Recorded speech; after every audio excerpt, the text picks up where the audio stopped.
Hoje nós vamos, irmãos, falar sobre esse tema que eu anunciei no domingo, né? Nós vamos estudar sobre tradição e tradicionalismo. E não simplesmente um estudo bíblico, eu creio que será mais aqui uma conversa entre nós, né? Um diálogo onde a gente possa compartilhar algumas percepções, algumas orientações e alguns princípios bíblicos. E isso é o que faz toda a diferença, né? Porque se nós formos aqui compartilhar aquilo que eu acho, aquilo que você pensa, aquilo que é da sua preferência, talvez a gente não iria muito longe, né? E nem teria, assim, tanta profundidade, porque aquilo que eu penso, acho, não é assim tão relevante para a vida de um, para a vida do outro. Mas aquilo que a palavra de Deus diz, sim, isso é relevante, né? E as descobertas que nós temos dentro da palavra de Deus, quando são compartilhadas, elas enriquecem, esclarecem também. Então é nesse caminho que nós vamos seguir, tá? Falando sobre tradição, tradicionalismo, o cristão e as tradições. Vamos abrir no texto que é clássico, né? Onde Jesus lida com essa situação. Marcos, capítulo 7. Vamos abrir a Bíblia nesse texto. E nós, então, aqui fazemos a leitura até o versículo 9. Podemos fazer a leitura alternada. Eu leio e os irmãos respondam o versículo seguinte. Marcos, capítulo 7, versículos 1 até o 9. Diz assim: Ora, reuniram-se a Jesus os fariseus e alguns escribas vindos de Jerusalém.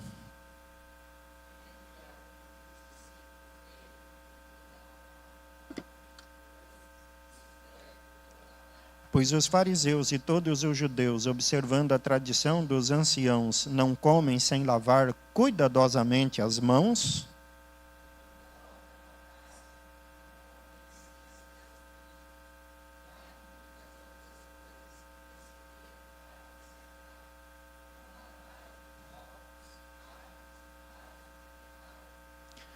Interpelaram-no os fariseus e os escribas: por que não andam os teus discípulos de conformidade com a tradição dos anciãos, mas comem com as mãos por lavar?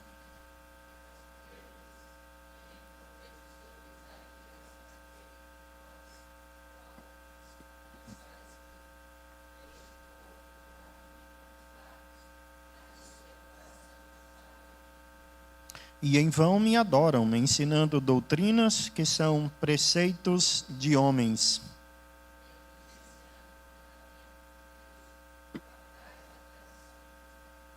E disse-lhes ainda: juntos, jeitosamente rejeitais o preceito de Deus para guardardes. Veja só, rejeitavam o preceito de Deus, dando maior valor à própria tradição. Né? Então, como nós devemos lidar com as tradições na vida cristã? Quando elas são válidas e fortalecem a nossa fé, e quando ela traz prejuízo para a fé cristã, para o funcionamento ou o desenvolvimento da igreja. Vamos falar sobre isso? Partindo, meus irmãos, de um princípio que é muito claro e bastante perceptível na nossa época.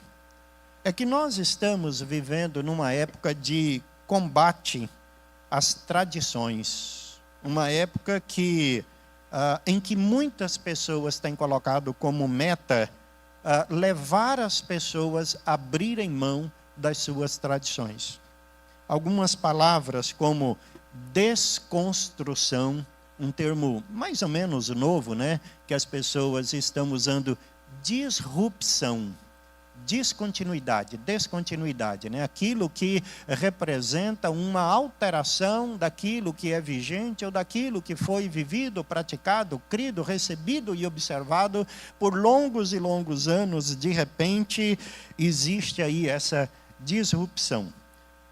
Isso é tão forte na nossa época, irmãos, que aquela pessoa que ainda luta para conservar as tradições é chamado de quê?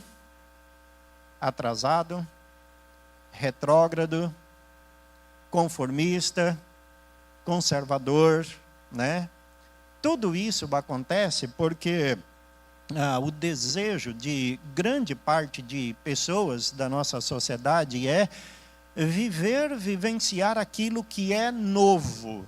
E para vivenciar aquilo que é novo, é necessário romper com as tradições, né? Até mesmo assim, na esfera política, a gente vê esse embate de ideias que gerou, que acabou virando muito mais assim ideologias, né?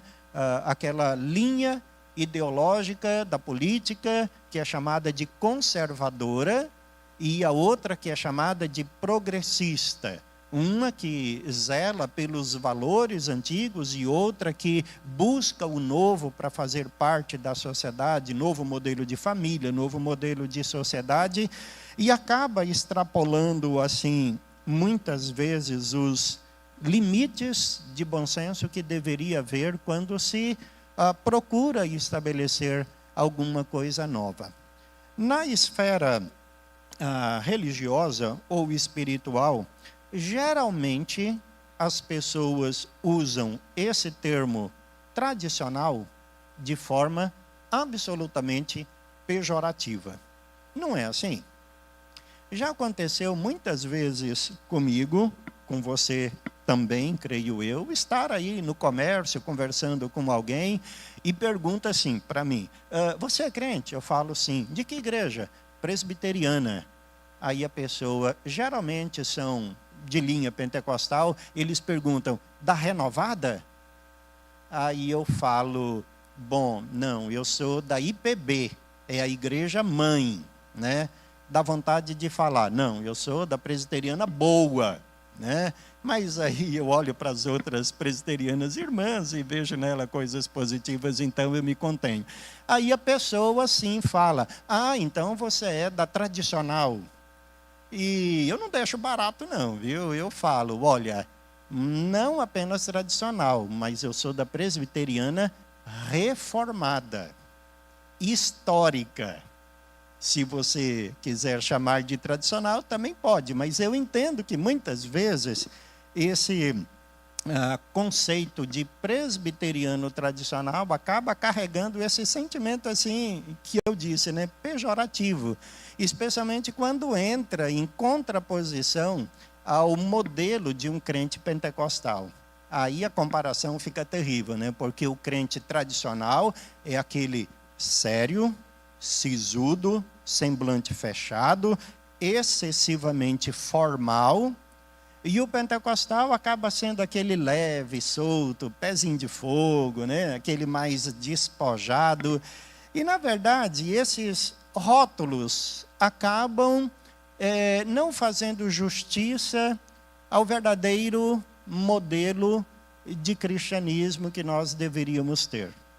Porque chamar alguém de tradicional não vai significar muita coisa, especialmente quando as pessoas já têm aquela ideia do que é um crente tradicional, bitolado. E nem quando a gente rotula uma pessoa como pentecostal, no sentido de classificá-lo quanto à doutrina, sim. A doutrina é pentecostal, mas nós chamarmos, por exemplo, alguém de uma igreja histórica que tem um movimento assim mais avivado de pentecostal, não faz justiça ao que ele crê e ao que ele defende. Mas, na verdade, é o que nós temos por aí, né? Existe uma frase de um teólogo, eu não sei se ele é polonês ou tcheco, Jaroslav Pelikan. Essa frase ficou muito conhecida quando ele estabeleceu essa sentença aqui. Vou ler para vocês, palavras dele, abre aspas. tradição é a fé viva dos que já morreram. E tradicionalismo é a fé morta dos que ainda vivem.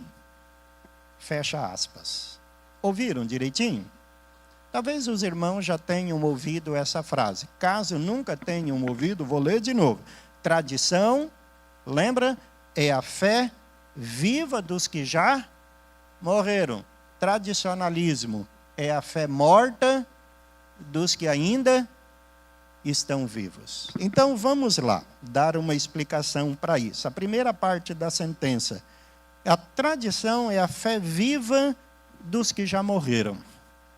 Irmãos, antes de nós, muitos outros irmãos nossos já viveram, já construíram, já escreveram uma história da qual nós fazemos parte.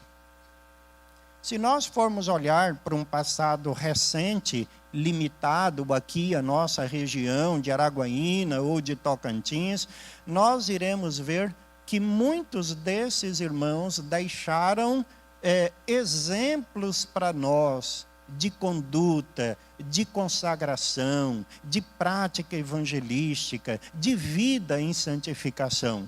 Se nós formos olhar para um passado ainda mais distante e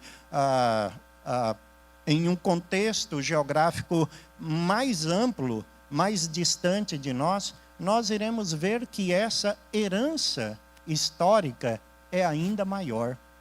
Quantos exemplos, né, de pessoas que deixaram aí um testemunho vibrante da sua fé, e hoje nós podemos olhar para o exemplo deles e seguir alguns dos seus exemplos, né? Como aquelas mães de oração que se reuniam para fazer campanhas pelos filhos, como nos avivamentos da Inglaterra, nos Estados Unidos, quando eles se reuniam para fazer cultos evangelísticos nas praças, como no avivamento, despertamento lá na Coreia, quando eles se reúnem de madrugada para fazer as suas orações. Tudo isso acabam formando alguns princípios que nós podemos receber, abraçar ou não. Então, se não contraria a Bíblia, se ilumina, aquece, fortalece a nossa fé, então isso é tradição, é coisa boa. Na visão desse teólogo, tradicionalismo é o contrário, é a fé morta dos que ainda vivem. É essa visão pejorativa que muitos dos outros irmãos de outras denominações geralmente olham para nós com essa percepção. Nós cultivamos heranças antigas sem nem saber porque nós estamos fazendo aquilo que nós fazemos, né? Isso é tradicionalismo. Por que você faz isso? Por que no culto você age assim? Por que a igreja tem essa postura? E a gente fala, não sei, sempre fizemos assim, então continuamos fazendo. Então isso é tradicionalismo. A nossa fé não é fortalecida, não recebemos encorajamento em praticar tais atos, porque não sabemos o fundamento deles. Lembra que, coisa de uns 10, 15 anos atrás, eu acho que todo pregador no Brasil contou essa história para ilustrar essa questão, vocês também já devem ter ouvido. Daquele casal recém-casado, onde a mulher, ainda novinha, né, entrando no casamento, foi assar um peixe. E ela cortou grande parte da cabeça e grande parte ali da cauda, e colocou para assar lá na forma, né? Na hora que ficou pronto, chamou o marido ali à mesa, e ele perguntou, mas por que você cortou grande parte da carne do peixe, né? A gente podia ter aproveitado mais. E ela falou, não sei, minha mãe fazia assim, e é assim que eu aprendi. Então vamos conversar com a sua mãe. E perguntou para ela por que ela também fazia assim, e ela dizia, eu não sei, a minha mãe também me ensinou a fazer assim. Então foram procurar a vovozinha, né? E ela disse, não, eu cortava grande parte da cauda e grande parte da cabeça do peixe porque a minha forma era muito pequenininha. Então eu tinha que cortar isso aí.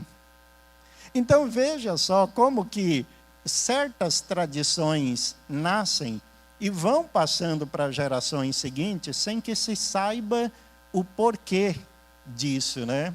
Então, nesse caso, existe esse tradicionalismo assim vazio, sem sentido, que já não faz mais sentido para a época presente. Apesar disso, nós vamos, ou então, com tudo isso, né? Eu quero aqui, meus irmãos, colocar 3 questões para a gente refletir antes de nós adentrarmos ali as visões mais amplas dessa questão das tradições. Primeira coisa que eu quero aqui mostrar para vocês, o quanto é fácil nós criarmos tradições na igreja. Vocês já pararam para perceber isso? Veja só como algumas tradições vão surgindo na igreja. Quando eu era criança, por exemplo, lá em Jaciara, nós tínhamos aquele costume que, para mim, com o passar do tempo, acabou se tornando enfadonho. Mas algo que, quando eu mudei lá de Jaciara, a igreja ainda continuava a fazer. Era terminar a escola dominical fazendo a oração do Pai Nosso. E isso era todo domingo, aula, hino, avisos, oração e depois todo mundo em pé, oração do Pai Nosso. Nunca mudou isso, nunca mudou. Ou seja, criou ali uma tradição. Nas 2 últimas igrejas que eu pastoreei, eu cheguei e já havia a mesma tradição. Quando separava para a escola dominical, qual a musiquinha que você acha que eles cantavam? Não sei se é conhecida por aqui, tem muito dessas coisas de região, né? Para a classe já vamos aprender a lição. É da sua época? É, né? Então, e aí, olha, todo domingo, né? Mesmo quando estava aquela chuva assim medonha, 3 criancinhas na escola dominical, na hora de fazer a separação, cantavam essa música, né? Aí um dia também eu já fiquei assim, meio chateado com aquilo, aí eu fui lá na frente e falei, na sala já estamos para aprender a lição. A gente está cantando, mas a gente não sai, quem sai é as crianças, né? Então, nós aqui já ficamos por aqui. Então, assim, a gente vê que basta nós darmos continuidade a uma prática, a uma ideia, e ela já se torna uma tradição. Se o pastor Onildo ficar aqui, sei lá, vamos imaginar, 3, 4, 5 anos, aí ele estabelece aqui uma questão, né, um princípio, uma atividade, o próximo pastor que chegar já vai ter problemas para mudar isso aí. Ué, mas o pastor chegou agora e já está mudando, a gente já está fazendo isso há tanto tempo, né? Porque tradições são muito fáceis de serem criadas na cultura de uma igreja. Mas, para acabar com as tradições, você acha que é fácil ou é difícil? É difícil? Tá bom, e eu quero então perguntar para você, por que você acha que é difícil? Pensa aí um pouquinho, eu vou contar aqui, e eu quero ouvir os irmãos, tá? Um grande pastor, amigo meu, muito colega, pessoa assim do coração, foi pastorear uma igreja. E ele ficou lá 1 ano, 2 anos. Ô, Paguinha, que coisa boa. Obrigado, irmão. Trouxe 2 de uma vez só. Maravilha. Ele pastoreou a igreja, acho que no 2º ano de ministério dele, ele reuniu o conselho e falou, escuta, vamos mudar o horário da escola dominical? Tem muita gente que está ausente, tem muita gente que não vem porque é o único dia que tem para dormir até mais tarde. E aí o conselho falou, não, vamos fazer a tentativa. Então vamos marcar para 6 horas da tarde. Aí, maravilha, todo mundo, né, podia dormir até mais tarde.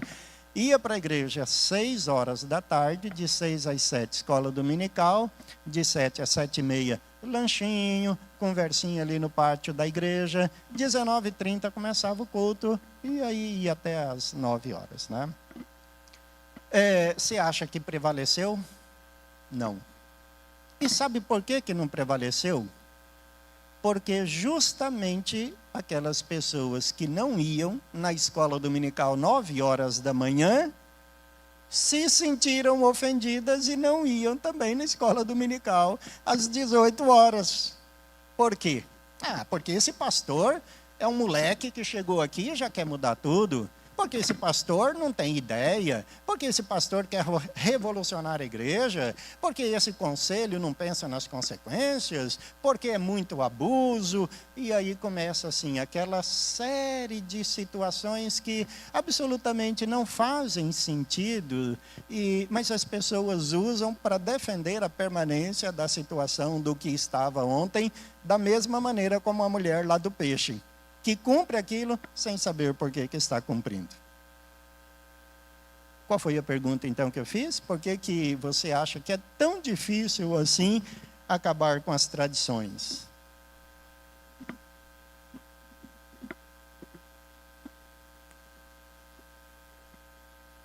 Desculpa, fala de novo. Por causa das pessoas que têm dificuldade de mudança. Bom, mas isso aí é certo. É certo, é isso mesmo. Só que depende muito de pessoa. Tem pessoas que gostam muito de mudança. Tem pessoas que gostam muito de se segurar naquilo que já é, né?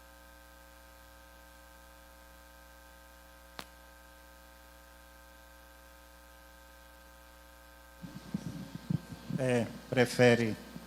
Ok, quem mais que tinha falado? Ou que quer falar? Vai falando aí, eu vou beber um dos copos de água aqui. Ó. Só um momentinho, Ronaldo.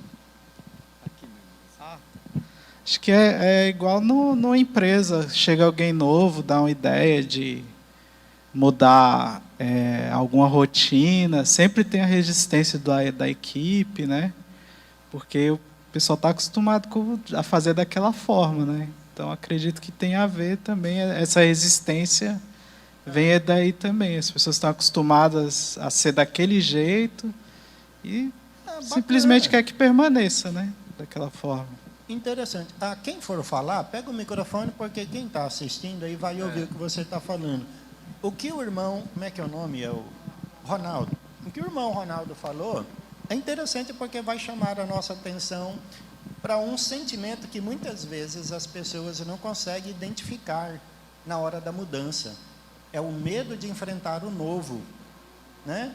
Está tão acostumada a plantar a mesma semente, colher os mesmos frutos, aí na hora de plantar uma outra semente, bate o medo. Na hora da mudança, será que vai dar certo? Será que eu vou conseguir? Será que vai dar os resultados que eu tinha antes? Né? O medo da mudança inibe pessoas.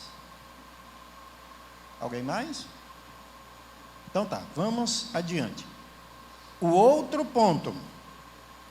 Já que é muito fácil nós criarmos tradições, veja só, como consequência, absolutamente todas as igrejas têm as suas tradições. Então veja como aquele termo, você é tradicional, você é da presbiteriana tradicional, não faz justiça a nós, porque todas as igrejas são tradicionais. Nós, a presbiteriana, não temos as nossas tradições? Por exemplo, vou citar uma delas, Santa Ceia no primeiro domingo de cada mês. Não é uma tradição? Claro que em algumas situações, como por exemplo, março, será no segundo domingo, mas não havendo assim nenhum impedimento, a tradição mostra que todo primeiro domingo do mês nós realizamos a nossa Santa Ceia. Liturgia. É muito difícil você encontrar um modelo litúrgico na igreja presbiteriana onde a pregação não seja após os cânticos da equipe de música, não é? Sempre é assim, primeiro vem a música ali, etc e tal, e depois vem a pregação. Acaba sendo uma tradição que nós construímos. Mas e as igrejas, vamos dizer, as pentecostais e as neopentecostais? Elas também são tradicionais? Têm as suas tradições? Cite uma delas.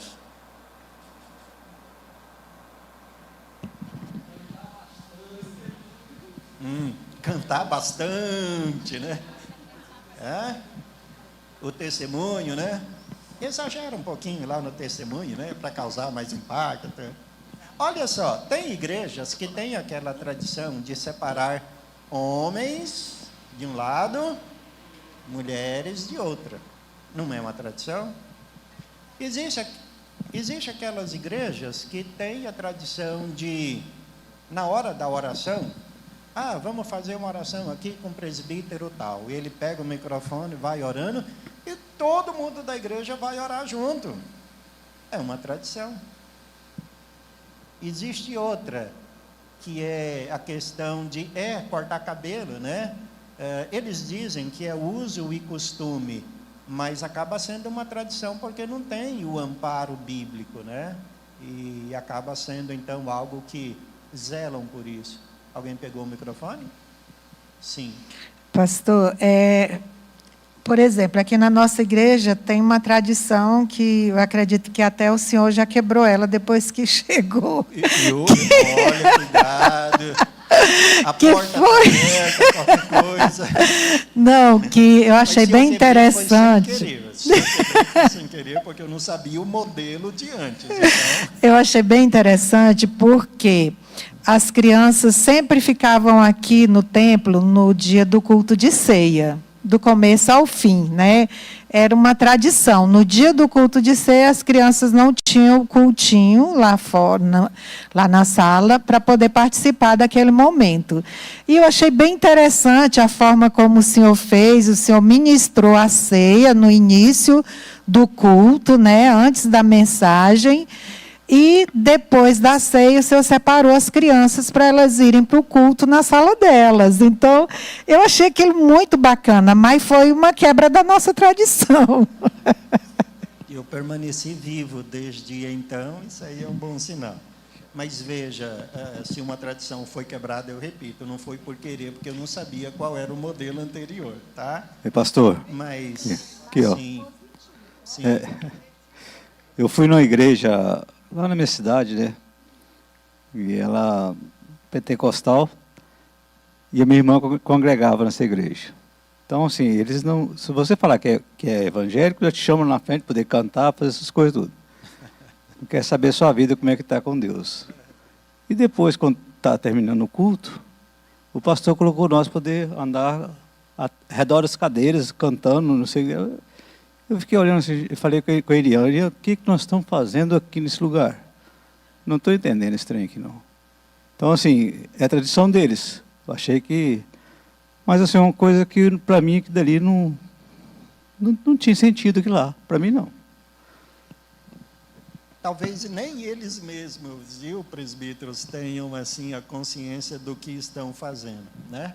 Muitas vezes isso acontece. A figura do líder é tão importante que todo mundo segue, sem nem compreender o que está acontecendo ali. Eu só queria contar que no dia da ceia, quando eu saí ali fora, que estava bem frio para mim, eu sou friorenta, vocês já sabem, né? Estou aqui de minha casaquinha para sentar aqui do lado do meu esposo, porque senão eu sento ali no cantinho que é mais quentinho. E aí eu saí lá fora para esquentar um pouquinho e uma família estava saindo, né? E tinha 2 crianças. O que aconteceu? Vocês vão embora? Não, é que a gente não trouxe casaco para as crianças e elas estão com frio e a gente vai embora. Falei, não, mas espera, daqui a pouco vai separar e aí as crianças vão para a salinha e vai ficar tudo cômodo e tudo. E eu nem lembrei da tradição que as crianças não saíram naquele dia. E aí quando o pastor chamou as crianças lá para frente, eu falei, meu Deus, que bênção, que coisa maravilhosa. Aí eles voltaram, a família voltou, sentou ali no cantinho, quentinho. E aí as crianças foram e eu fiquei muito satisfeita com aquilo. Achei muito bom que eles não foram embora. Você se livrou de um processo judicial, né? Se não tivesse a separação. Ai, mas foi muito surpreendente, né, Interessante. Gorete? Mas assim, olha, irmãos, a gente precisa pensar então nessa questão. Se nós vivemos numa comunidade evangélica, seja de linha histórica, reformada, pentecostal ou neopentecostal, onde todas elas têm as suas tradições, a grande questão é: qual o problema de nós termos essas tradições? Talvez nem vai dar aqui para a gente olhar esse texto e aprofundar aqui este assunto. Mas a questão é tradições ou práticas que não sejam contrárias à palavra de Deus. Ou aqueles níveis de comportamento que revelam algum sentido, algum objetivo. E quem é aqui crente presbiteriano há mais de 3 anos, pelo menos, né? Já deve saber que tudo na igreja presbiteriana tem um sentido, tem um objetivo. Por que nós cantamos? Por que nós oramos? Por que nós nos reunimos domingo de manhã, 19h30? Por que nós temos o governo dos presbíteros? Por que nós separamos crianças? Por que nós fazemos isso? Tudo que você imaginar na igreja presbiteriana não parte da decisão de uma pessoa. Tudo nela tem um sentido. Experimenta para ver, por exemplo, quando nós oramos, a gente sabe que o modelo de oração dos judeus era em pé, mãos levantadas e olhos abertos para o céu. Esse é o modelo, né, que os judeus tinham para orar. Jesus lá em frente ao túmulo de Lázaro, Paulo falando de varões levantando mãos santas. E não é assim que nós oramos. Já perceberam? Como que nós oramos? Às vezes nós estamos até sentados, né? A única coisa que é comum é que nós fechamos os olhos. Acaba sendo uma tradição, mas pergunta: essa tradição vai atrapalhar em alguma coisa a nossa fé? Vai nos afastar da palavra de Deus? Vai nos tornar antibíblico por seguirmos um modelo diferente? Não. Mesmo porque, se você for orar em conjunto, num grupo de oração, culto de terça-feira, com 3 ou 4 companheiros de oração, com olhos abertos, você vai perceber o desconforto. Não é assim? Você vai ver a formiguinha passando aqui, perto do seu pé, enquanto o irmão está orando. Às vezes alguém tossiu ali, você vai querer ver, né, quem é aquele que está carregando o vírus. E é assim. Então, por causa disso, nós seguimos esse modelo de orarmos com os olhos fechados, mesmo que não seja o modelo bíblico. No entanto, não vai prejudicar absolutamente em nada a nossa fé. Mas eu já falei de um princípio, de um segundo princípio, e agora vem o terceiro princípio, e isso aqui talvez venha assim trazer muito conforto para a nossa vida. Vamos ler, deixar esse texto aqui de lado, e vamos ler lá 1 Coríntios, capítulo 11, vamos ler o versículo 2. 1 Coríntios, capítulo 11, versículo 2. Todo mundo achou? Sim? Vamos ler então? Diz assim Paulo: de fato, eu vos louvo, porque em tudo vos lembrais de mim, e retendes o quê? As tradições, assim como vô-las entreguei. O que Paulo tinha, além do Evangelho, além da fidelidade a Deus, ensinado para os crentes ali de Corinto? Ele tinha ensinado também as tradições. Agora, vai lá em 2 Tessalonicenses, capítulo 2, versículo 15. Capítulo 2, versículo 15. Vamos ler juntos? De 2 Tessalonicenses. Achou? Então vamos ler. Assim, pois, irmãos, permaneceis firmes e guardais as tradições que vos foram ensinadas, seja por palavra, seja por epístola nossa. Aqui o apóstolo Paulo está falando sobre firmeza espiritual, mas ele também fala de guarda de tradições. Irmãos, pergunta, nesses dois textos que nós lemos, de 1 Coríntios, capítulo 11, de 2 Tessalonicenses, capítulo 2, nós vemos o apóstolo Paulo se referir às tradições no aspecto positivo ou negativo? Como algo que deve ser guardado ou como algo que deve ser abandonado? Positivo, guardado. É diferente desse texto que nós lemos aqui em Marcos capítulo 7? Vocês acham que é diferente? Sim ou não? É sim? Por que que é sim? E está certo, é diferente mesmo. Aqui 7 é outro modelo, mas por que que é diferente?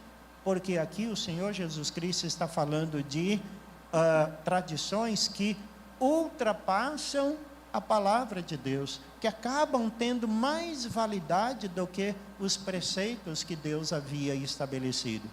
Então, isso quer dizer que guardar as tradições ou ser tradicional não representa necessariamente algo pejorativo, algo que venha nos desconstituir diante do nosso procedimento com Deus, mas algo que é valioso sim. Então, se eu apresentei para os irmãos esses textos que falam sobre o valor da tradição, me diga aí, irmãos, alguém pega o microfone e fala alguns aspectos positivos das tradições. Por que guardar a tradição é positivo? E enquanto você pensa aí, deixa eu te dizer o seguinte: nem no texto de 1 Coríntios 11, nem 2 Tessalonicenses 2, o apóstolo Paulo vai falar quais eram essas tradições que ele havia ensinado. Vocês perceberam? Ele não fala quais eram essas tradições. Ele escrevia doutrina, ele falava sobre doutrina. O que temos na palavra do Senhor é doutrina, portanto é norma para nós. Porém, essas tradições que ele cita nos dois textos não são explicitadas, fica assim suspenso. E aí volta aquele princípio que nós já estabelecemos, que a igreja pode guardar qualquer tipo de tradição, desde que seja compatível com a palavra de Deus, desde que não tenha valor doutrinário, desde que, aí eu acrescento, que não seja também um ídolo em nosso coração. Algo que, se for quebrado, leva a pessoa ao desespero, ao abandono da igreja, abjuração, a pessoa se revolta e só falta chamar a polícia por causa disso, né? Então, se a pessoa se apega a uma tradição dessa forma, mesmo sendo uma coisa boa ou legítima, já é algo que revela muito a idolatria do seu coração. Mas vamos então à pergunta, e eu acho, irmãos, que não vai dar tempo de nós entrarmos nesse texto, então nós vamos deixá-lo para a semana que vem, tá? Mas eu não quero aqui terminar sem antes falar ou ouvir dos irmãos por que é bom nós guardarmos, conservarmos ou retermos tradições. Então, a palavra da sabedoria está com você. Quem?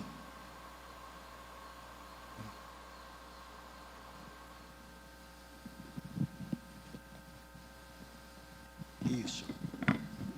Pastor, uma das tradições que eu penso ser importante, relevante para o cristão e que muito tem se falado e banalizado é a questão do vir à igreja. Manter a gente chama de tradição, um hábito de vir à igreja, a comunhão, de estar aqui para aprender da palavra de Deus. Mas muitos acham e dizem que os desigrejados, por exemplo, né, eles quebram essa tradição de vir à igreja, de vir ao templo para adorar o Senhor. Aí a questão é bem mais séria, porque nós temos mandamentos na palavra de Deus que fala sobre o ato de congregar, né? Aí está bem acima da tradição. Talvez a tradição seria vir à igreja no culto de terça, no culto de quinta, no culto de sábado, escola dominical e domingo à noite. Aí seria a tradição, mas o ato de congregar está bem acima da tradição, tem a ver com o mandamento que Deus estabeleceu para nós, né? Boa. Algum outro pensamento?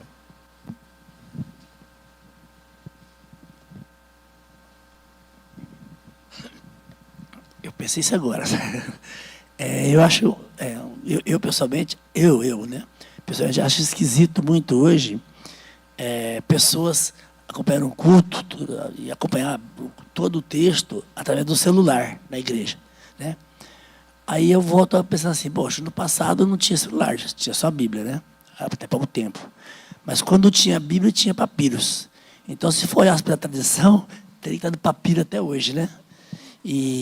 Mas é uma coisa que eu vejo muitos pastores, inclusive, cobrar, preferir que os irmãos abram a Bíblia e não o celular. E aí tem até um porquê, que o celular dispersa muito as pessoas também, né? Eu não sei, eu acho que seria isso. Tem alguns pastores, como o reverendo Hernandes, que ele diz, abram as Bíblias ou liguem os seus celulares, né? Se a Bíblia, eu prefiro o modelo tradicional de Bíblia, onde eu posso escrever, anotar, colocar a flechinha pintada de vermelho, fazer o desenhinho ali, mas tem a ver com a minha preferência, né? Pastor, o senhor perguntou sobre a importância da tradição, né? Seria essa a pergunta? Sim, sim. Então, assim, eu vejo que é importante a tradição, porque é uma forma de você passar isso para as próximas gerações, né? Então, a igreja aqui, por exemplo, tem as tradições, as crianças, né? Seja aqui na igreja, seja no lar, do que se faz em casa, para elas aquilo vai ficar marcado, né? Se elas vão dar continuidade daquela mesma forma lá na frente, a gente não sabe, mas que aquilo vai ficar fixado como um ensinamento, né, como algo que eles vão ter uma base, né, uma ordem, que isso é muito importante. Referencial. É referencial. É isso. Boa, gostei de ouvir. Muito jóia.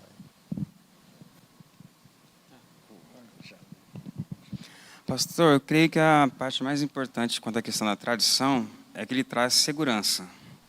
Então, o que acontece? Quando a tradição é boa, pensando até, por exemplo, Paulo, pensando nas dos dias de hoje, nós sabemos que no meio cristão existem condutas, existem coisas que não são de acordo com a Bíblia. Então, quando se é criada uma boa tradição, por exemplo, aquela que Paulo passava para as igrejas, isso trazia segurança para a igreja, para a comunidade, para que não se desviassem das coisas que não eram sagradas, digamos assim, né? Não eram santas. Então, essa segurança que eu vejo como ponto forte.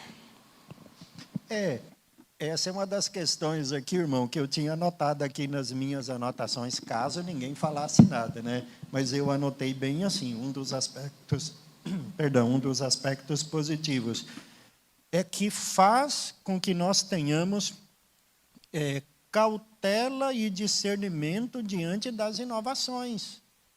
É isso. Se nós retermos as tradições, não teremos aquela atitude de, se é novo, então é bom. Aquilo que é novidade, aquilo que tem cheiro de novo, vai ser recebido acriticamente, vai ser bom, vai despertar o pessoal. O nosso sentimento tradicional nos leva a ter cautela com relação a isso, né? Então, é um aspecto positivo, porque são essas atitudes que vão revelar esse referencial aqui que o irmão falou. Pastor, eu gostaria só, já que a liturgia é uma tradição, né? Nunca tinha pensado nisso, não. De certa forma, sim. Tá? Deixa eu aqui corrigir, porque também nós temos modelos Sim, litúrgicos sim. na Bíblia, né? Embora não tão claramente definido como nós temos aqui. E nós temos também o princípio regulador de culto presbiteriano, né? Sim. Mas, desculpa, Assim, pode continuar. O que eu quero só partilhar é que a gente sabe, a liturgia da IPB ela é bíblica, é baseado na palavra de Deus, né? Mas aí eu quero aqui fazer menção a uma coisa, que ela também, não sei se talvez por falta de entendimento nosso, ela muitas vezes tem sido prejuízo no culto, na vida de pessoas, por entender às vezes de outra forma, ou querer adaptar algumas coisas que... Aí vem aquilo que o senhor está trazendo, né, da questão de ser avaliado. Mas eu digo que nossa liturgia, às vezes, nos traz algumas dificuldades com pessoas. A gente não vai generalizar, mas traz dificuldade. Não porque não é bíblica, mas é porque se quer ter alguma coisa que é um pouquinho diferente do que se faz, já gera uma situação grande de dificuldades. Não é? Aí, não sei, aí vem a questão da avaliação, né? É onde eu já, como membro do conselho, quando eu estava no conselho, eu ouvi e vi gente sair da igreja porque diz assim, o culto daqui a gente já sabe tudo que vai acontecer, como que ele é. Então, pela liturgia que traz, eu sei que eu não concordei, a gente não concorda com o posicionamento da pessoa, mas eu estou trazendo isso para dizer que a liturgia, ela traz prejuízo para a vida de alguns, que gostaria que fosse diferente. Às vezes, pastor, até, vamos ser honestos mesmo, até a gente mesmo, a gente quando alguma coisa que, mesmo sendo dentro da palavra, porque vai alterar a forma da liturgia, a gente às vezes quer ficar insatisfeito, quer questionar, quer achar que não deve, não é? Nesse sentido assim. Aí eu só gostaria de concluir a minha palavra aqui, referente às tradições. Jesus disse uma coisa interessante aqui, pastor, um pedacinho aqui, de quando no versículo 8 de Marcos 7, ele diz, negligenciando o mandamento de Deus, guardais as tradições dos homens, né? Então, a liturgia, as tradições, aquilo que nós fizermos no culto aqui, enquanto eles estiverem dentro daquilo que é mandamento, palavra de Deus, ela vai estar dentro dos padrões bíblicos. Amém. Deixa eu te dizer, nessa sua palavra tão rica e preciosa, eu vou dizer aqui duas coisas, um para o nosso conforto e outra para a nossa meditação, tá? Para nosso conforto. Não sou eu quem digo isso aqui é claramente observável, mas a igreja presbiteriana tem uma liturgia e uma doutrina que, ao mesmo tempo que atrai, repele. Muitas pessoas vêm para a igreja presbiteriana atraídas pela nossa doutrina. Muitas pessoas saem da presbiteriana por causa da mesma doutrina que atraiu alguns. Isso sempre vai acontecer. Mas você sabe por que isso acontece? É porque a igreja presbiteriana, ela não é uma igreja inclusiva no sentido pejorativo. Tá? Não é uma igreja em cima do muro, né? Que, não, ora para cá, ora para lá, do jeito que tá bom, você está errado, mas está bom demais. Não, a igreja presbiteriana tem padrões de culto, é uma igreja confessional, tem a sua confissão de fé, e ela tem as suas posições definidas. Nesse modelo de mundo que nós estamos vivendo, como eu falei no início, de desconstrução, de disrupção, o modelo da igreja presbiteriana é agressivo para o homem sem Deus. Isso repele. mas atrai aquelas pessoas que querem uma religião onde elas saibam em que crer. Ô, gente, eu estou olhando somente aqui para ele, como se eu falasse somente para ele. Desculpa, isso aqui é para todo mundo. Então, estou respondendo, mas vocês entendem qual que é o ponto? Ok? Então, isso sempre vai acontecer. E não tem como mudar isso aqui. Porque se a igreja presbiteriana abrir mão da sua doutrina e ser inclusiva no sentido pejorativo, pode ter certeza, muitos de nós iremos sair. Eu vou sair. Pois é, existe essa questão. A outra questão aqui para a gente meditar, irmãos, é acerca da liturgia. A liturgia, na história da igreja presbiteriana, já foi assim um cabo de guerra. Hoje, nem tanto, né?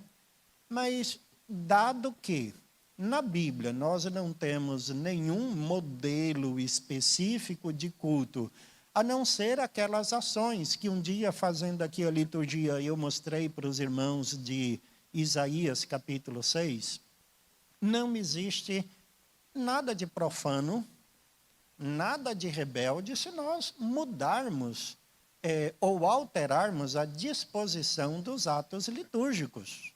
Por quê? No nosso rito, na nossa ordem de culto, deve haver os elementos: confissão, adoração, consagração, o encerramento, lógico, né? Mas por que eu não posso, então, começar o culto ao invés da adoração com a confissão? Haveria algum problema? Então, se algum liturgo inverter alguma dessas ordens, gente, não é sacrilégio, não é profanação, não tem problema nenhum. O que importa é que os elementos que constituem o culto estejam presentes. É preciso haver confissão, chamada adoração, a proclamação da palavra, chamando as pessoas à consagração, e nesse momento o ofertório pode fazer parte, ou o ofertório pode fazer parte da adoração. Ao mesmo tempo que nós chamamos, nós já cobramos uma resposta da igreja, né? Então, essa mudança da ordem litúrgica, não há problema, tá? Desde que se obedeça a esses padrões que necessariamente devem fazer parte do culto reformado. Não sei se alguém iria fazer uso da palavra, mas por mim, a Eliade vai ter a palavra, mas por mim eu já estou terminando, porque eu vi que não vou conseguir entrar aqui no texto de Marcos 7, mas é bom, porque eu quero ter um pouquinho mais tempo para trabalhar esse texto aqui com os irmãos, ao mesmo tempo dando também essa semana para que os irmãos estejam lendo melhor o texto e fazendo aí a sua análise, porque se hoje nós apresentamos o conceito e falando sobre o aspecto positivo, na semana passada a gente fala então qual é o lado negativo das tradições. Na próxima, né? Na próxima semana a gente vê qual é o aspecto positivo então das tradições e aquilo que gera o tradicionalismo, né? Eu só queria acrescentar que quando o Lucas falou sobre a segurança, era uma coisa que eu tinha pensado, né? E também eu pensei sobre um sentimento de pertencimento, que a liturgia, para mim, é importante para essa segurança e essa sensação de pertencimento. Eu estou junto, eu estou na igreja, eu sou corpo. Então, assim, porque talvez vocês não tenham essa experiência, mas eu já tive, onde eu vinha de uma igreja que tinha liturgia, que tinha tradição, e de repente não tinha mais nada.